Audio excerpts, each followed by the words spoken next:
শিক্ষার্থীরা এখানে তিনটা দশমিকের বিয়োগ অঙ্ক উপর নিচে একটু দেখো কিভাবে করি। একদম সহজ। আমরা সাধারণ বিয়োগগুলো যেভাবে করি এগুলো ঠিক এইভাবে করব, শুধু বরাবর করে দশমিকটা বসাই দিব। ঠিক আছে? এখন দেখো এখানে স্যার লিখছি দশমিকের পর দশমাংশ শতাংশ, এখানে কি ঘরটা আছে?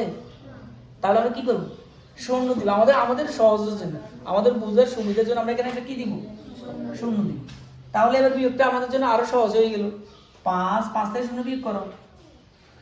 5 থেকে শূন্য গেলে 5। 6 থেকে 7 বিয়োগ করো। 6 ছোট, 6কে আমরা কত ধরবো? 16। 16 থেকে 7 গেলে গণ 9। হ্যাঁ, 16 থেকে 7 গেলে 9। ঠিক আছে, তাহলে দশমিক লিখলাম আর একটা এখানে, 8 থেকে 1 গেলে 7। তাহলে কত হলো স্যার বলো তো? 7.95। এবারে এটা করো, এখানে আমরা উপর ঘরটা খালি, খেয়াল করো। তাহলে কি দিয়ে দিব? শূন্য। এরকম খালি দেখলে আমরা শূন্য দিব। শূন্য দিলে আমাদের জন্য সহজ হবে। এবার বিয়োগ করো তুমি। 0 থেকে 7 বিয়োগ করো। 0 থেকে কত ধরবো? 10 থেকে 7 বিয়োগ করো। 3। তাহলে ওই যে 10 ধরলাম 1, 3 আর 1 4। 2 কে ধরবো 12। 12 থেকে 4 গেলে 8।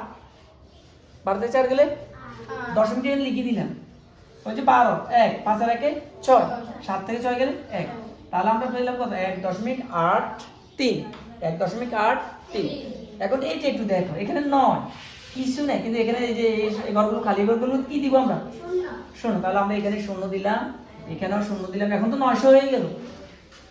কিন্তু 9 কি করতে হবে? এই যে দশমিকটা বসাই, এখানে দশমিক না, এইখানে দশমিকটা বসাই দিতে হবে। এখানে কি দশমিকটা বসাই দিতে হবে। ঠিক আছে? আচ্ছা, দিলাম। এবার বিয়োগটা করো, সাধারণ বিয়োগ অঙ্ক। 0 কে 10, 10 থেকে 2 গেলে 8। 4 আর 1 5। 10 থেকে 5 গেলে 5। দশমিকটা লিখলাম 1। 9 থেকে 1 গেলে 8।